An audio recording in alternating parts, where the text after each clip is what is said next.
तो दोस्तों कुछ ही दिन हुए हैं अमेरिका के दबाव में आकर जापान द्वारा भारत की कंपनी के ऊपर प्रतिबंध लगा दिया गया और अल्टीमेटली जो काम अमेरिका भारत के खिलाफ नहीं कर पा रहा था वो काम उसने जापान से करवाया। अब जापान भी अमेरिका की बात मानने के लिए इसलिए मजबूर हो गया क्योंकि उसे अमेरिका से कई सारे अपने स्वार्थ साधने हैं। खासकर अगर बात की जाए चाइना के मुद्दे को लेकर तो इन सब मामलों में ऑस्ट्रेलिया हो, जापान हो, साउथ कोरिया हो, ये सारे के सारे देश अमेरिका के ऊपर ही निर्भर करते हैं। तो ऐसी परिस्थिति में बदुआ मजदूर टाइप बिहेव इन्हें अमेरिका के प्रति करना ही पड़ता है। एक तरह से वफादारी निभाने वाली बात यहाँ पर आ जाती है। लेकिन दोस्तों अमेरिका की फितरत हम लोग जानते हैं। अमेरिका के लिए आप कितनी भी वफादारी निभा दें वो आपके प्रति हमेशा वफादार रहेगा, इस बात की गारंटी नहीं दी जा सकती। आज तक अमेरिका किसी भी देश के लिए वफादार नहीं रहा है। अब ऑकस संगठन के बारे में हम सभी जानते हैं। ये 3 देशों का एक ट्राइलेटरल पार्टनरशिप वाला ग्रुप है जिसमें ऑस्ट्रेलिया, यूके और यूएसए शामिल हैं, जिसके तहत यूएसए और यूके अपनी टेक्नोलॉजी के आधार पर ऑस्ट्रेलिया के लिए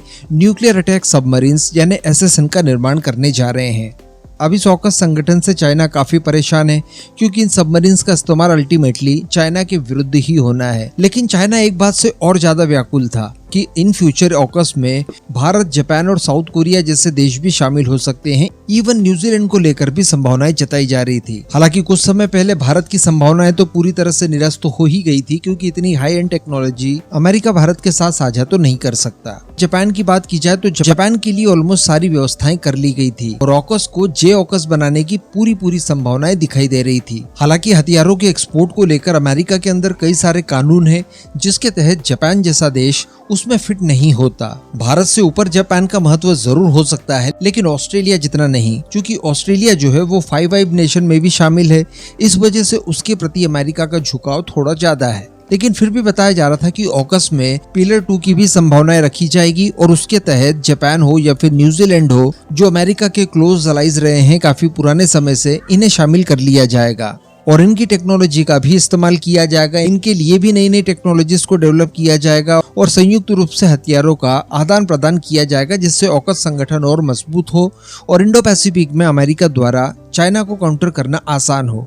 लेकिन अब कुछ खबरें ऐसी निकल कर आ रही है जिसमें ये क्लियर कर दिया गया है कि जापान का ये सपना पूरा नहीं हो सकता और जापान को ऑकस संगठन में शामिल नहीं करवाया जा सकता और ये खुद ऑस्ट्रेलिया की तरफ से बताया गया है। और ऑस्ट्रेलिया के एक सीनियर डिप्लोमेट द्वारा खुद इस बात को कहा गया कि अंतर्राष्ट्रीय कानून इसको लेकर इतने ज्यादा जटिल हैं कि जापान का इस संगठन में शामिल होना लगभग असंभव है। दरअसल ऑस्ट्रेलिया को भी अमेरिका से ये टेक्नोलॉजी हासिल करने में 40 सालों का समय लगा है। जी हाँ, क्योंकि अमेरिका द्वारा बनाए गए कानूनों में इतनी हाई एंड टेक्नोलॉजी को किसी दूसरे देश को ट्रांसफर करना, इसके ऊपर सहयोग करके ज्वाइंटली डेवलप करना, इस टेक्नोलॉजी में किसी और को भागीदार बनाना, इस तरह के क्लॉज है ही नहीं। और इन सब चीजों को रेगुलेट करने के लिए आईटार नामक एक कानून या फिर रेगुलेशन आप कह दीजिए वो अमेरिका द्वारा तैयार किया गया था जिसे international traffic in arm regulation के नाम से जाना जाता है।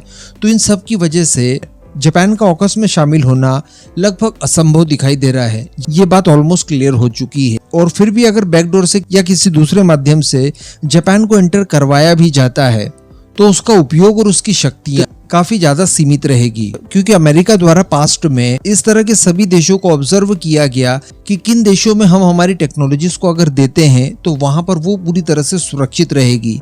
तो इसमें जब जापान का इन लोगों ने निरीक्षण किया तो वहां पर इन्होंने ये पाया कि यहाँ पर साइबर सिक्योरिटी और अन्य तरह की सूचनाओं को सुरक्षित रखना या टेक्नोलॉजीज को एक्चुअली गुप्त बनाए रखना ये वहां पर काफी ज्यादा कठिन है। अल्टीमेटली कहने का मतलब ये है जापान के पास अगर कोई टेक्नोलॉजी जाती है तो वो सुरक्षित वहां पर नहीं रह सकती। दूसरे जो शत्रु देश हैं वो आसानी से चूना लगाकर उस टेक्नोलॉजी को हासिल कर सकते हैं, उसमें सेंधमारी कर सकते हैं। अब अगर ऑस्ट्रेलिया की बात की जाए तो ऑस्ट्रेलिया के ऊपर जितनी पकड़ अमेरिका की है जापान के ऊपर इतनी नहीं है। इस वजह से अमेरिका मैनेज कर सकता है। लेकिन जापान की बात की जाए तो वहां पर इन सारी चीजों के चलते उसे इस तरह की चीजें नहीं मिल सकती। तो भारत को भी यहाँ पर समझ लेना चाहिए कि रशिया और फ्रांस ये 2 ही ऑप्शन है आपके पास अगर एसएसएन की टेक्नोलॉजी हासिल करनी हो या आप जो खुद डेवलप कर रहे हो उसमें किसी तरह का असिस्टेंस चाहिए हो आपको टेक्निकली, तो वो आप इन 2 देशों से जितना भी मिल रहा है उसे सहृदय स्वीकार करके अपना काम चला लेना चाहिए। अमेरिका के भरोसे यहाँ पर बैठना उचित नहीं हो सकता।